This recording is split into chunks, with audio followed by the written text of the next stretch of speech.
Que no saps on trobar la química? Doncs jo no sé què dir-te. Oh! Espera. Crec que tinc una idea,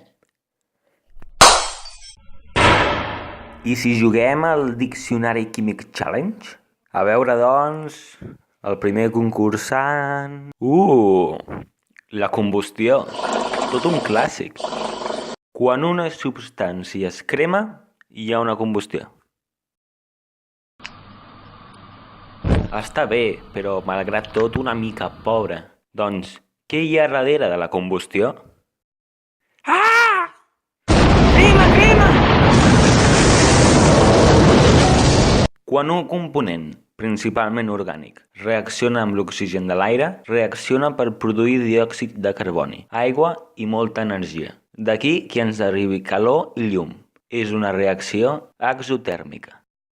Usos de la combustió. Els motors de combustió interna són un magnífic exemple. Fan reaccionar la gasolina per proporcionar l'energia suficient per moure autobusos, motocicletes, vaixells i avions, tot utilitzant les turbines. Però sobretot hi trobem els nostres cotxes.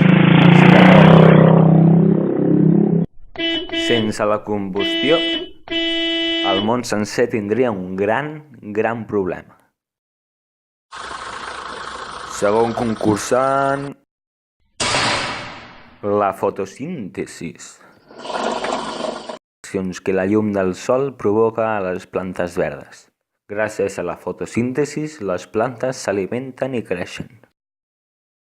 Així doncs, les plantes fan reaccionar el diòxid de carboni de l'aire, l'aigua i l'energia de la llum del sol per produir de nou oxigen i altres elements bioorgànics molt complexes. Vinga, va, una més. I ara apareix la complicadíssima química de la cuina. Quin remei? Qui aprofiti.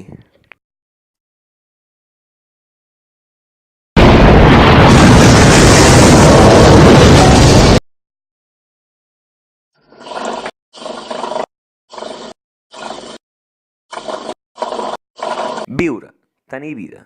En aquest cas, hem d'anar a buscar ajuda a la bioquímica, perquè això sí que no es troba al meu abast.